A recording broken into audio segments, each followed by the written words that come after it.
Como se lo habíamos adelantado, hoy estamos abordando un tema muy especial. Cuenta regresiva ya para la Semana Mayor, la Semana Santa. De hecho, ya estamos en Cuaresma, diversas actividades, cortejos procesionales, pues visten de colorido nuestras calles, recordándonos también que es una tradición única en Guatemala. La forma de conmemorarse en nuestro país ha sido catalogada como una de las más bellas del mundo en donde se da este tipo de representaciones. Pero para hablar de cómo surge esta tradición en nuestro país, cómo viene heredada desde la madre patria, desde España, hoy tenemos al historiador Aníbal Chajón para hablar de ese origen, de ese inicio, cuál fue la primera procesión en nuestro país. Bienvenido, licenciado, qué gusto tenerlo por acá. Y siempre hablamos de esta tradición, pero es necesario regresar a dónde comenzó. Claro, las procesiones, al igual que todas las actividades católicas, pues fueron introducidas por los españoles a partir del siglo XVI y tenemos documentación que indica que ya a finales del siglo XVI hay procesiones, sobre todo la del Santo Entierro. Se estima que la más antigua es la del Templo de Santo Domingo.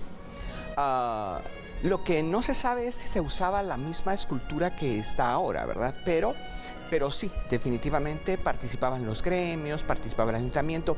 Y en esa época las procesiones tanto en España como en Guatemala eran muy parecidas, eran la misma cosa.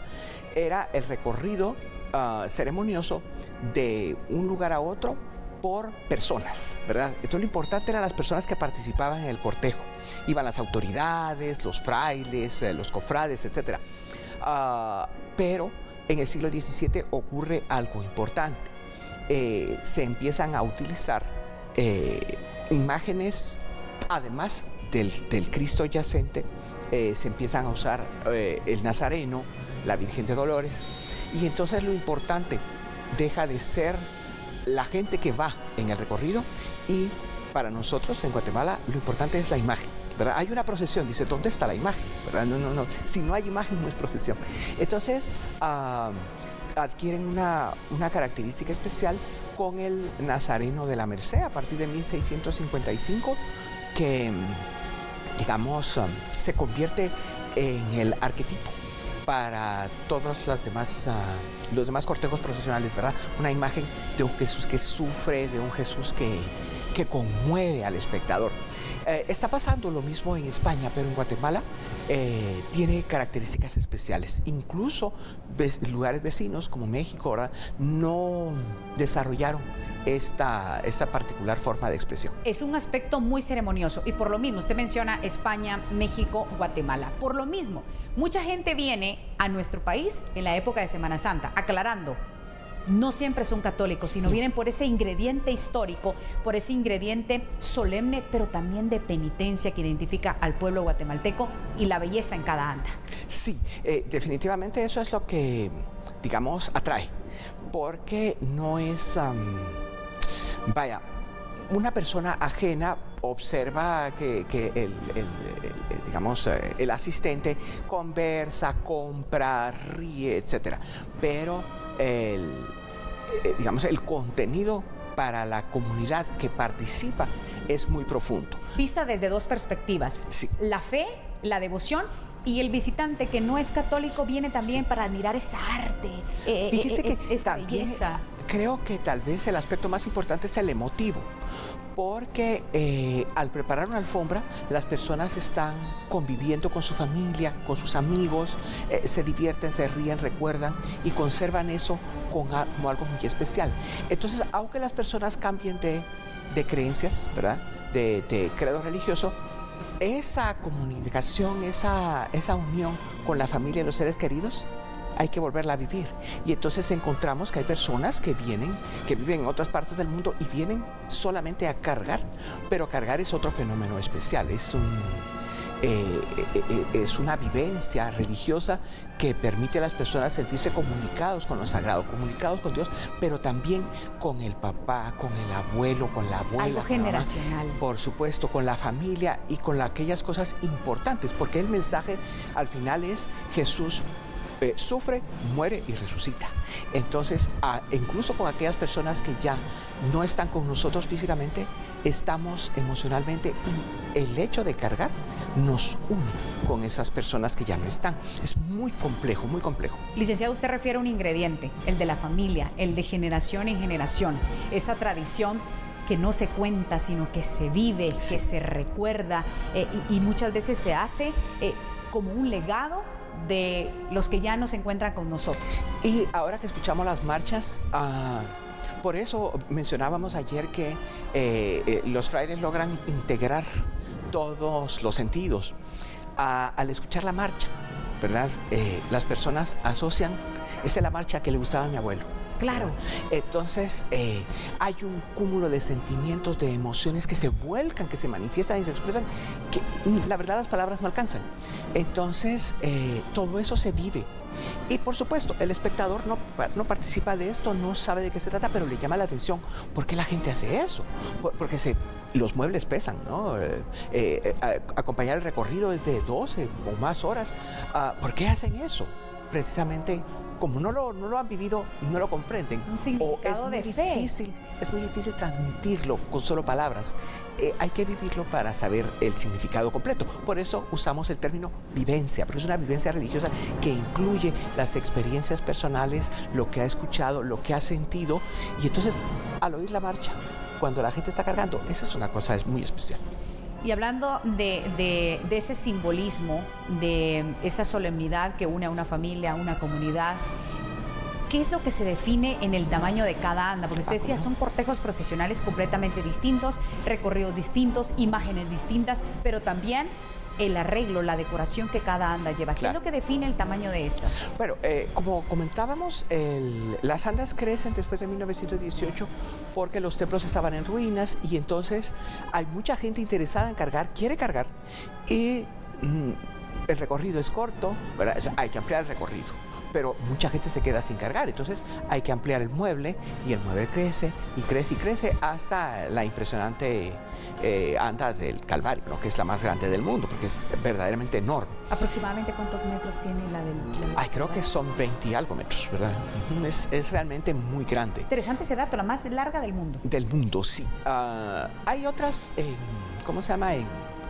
En Perú hay una anda que carga más gente, pero es diferente porque son travesaños paralelos y entonces mucha gente, ¿verdad? Casi 500 personas cargan y entonces es distinto. Aquí es muy larga, una fila de cada lado y esa es la razón, digamos, de la ampliación del mueble y la ampliación del recorrido, que más personas puedan cargar.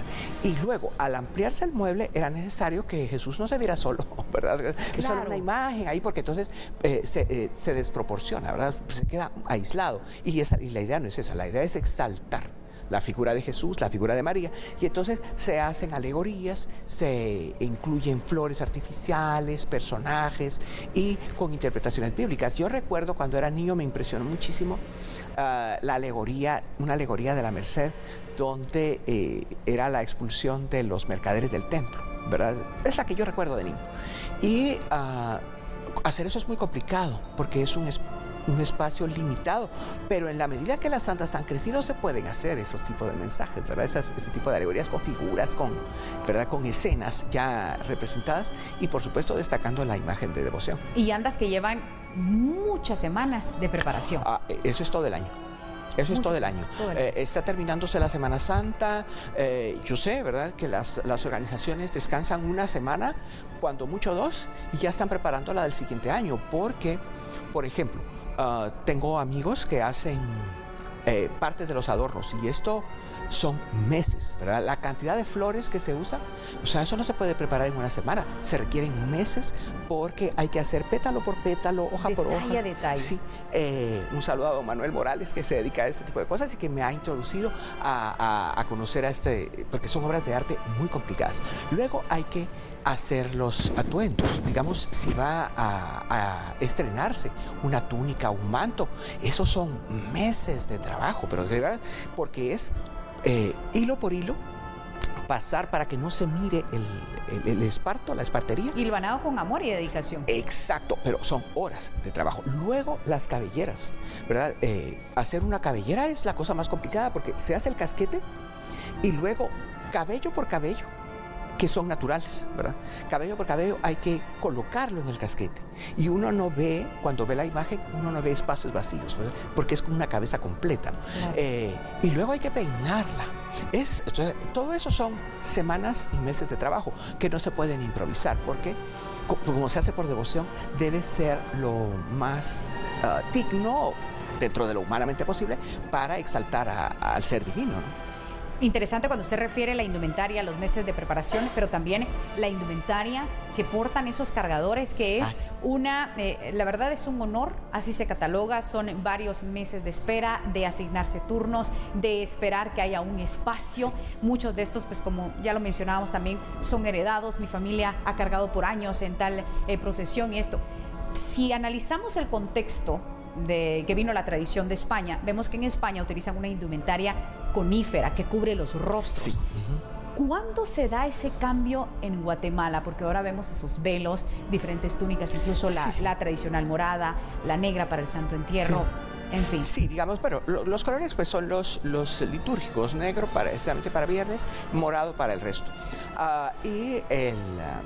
Sí, la tradición originalmente es con el cono, ¿verdad? El sombrero cónico que da origen a la palabra cucurucho, pero en 1908 el presidente da la orden de que se descubre el rostro porque tiene temor a un atentado. Él vivía en la 12 calle y 7ª avenida, donde ahora está el edificio de correos. Entonces, él quería ver las procesiones y no quería salir a la calle, quería que las procesiones pasaran frente a su casa. Y como está cerca de la catedral, pues las procesiones pasaban. Pero tuvo temor de que quisieran asesinarlo, ¿verdad? Y como llevaban el rostro cubierto, ordenó que se develaran el rostro. Entonces, el problema de sostener el cono con la tela es que si usted lo levanta, se cae. Entonces se perdió el cono, hubo que suprimirlo y uno ve que el traje de cucurucho, la modificación que vemos hoy en día, tiene la tela hacia atrás porque es lo que se ordenó a partir de 1908, pero nos quedó el nombre y ya es centenario esto, o sea, ya es parte de la tradición. Y a finales del siglo XX la iglesia de la parroquia recuperó los conos, ¿verdad? Y entonces vemos ahora que la situación política cambió, ya no es eso un riesgo para nadie.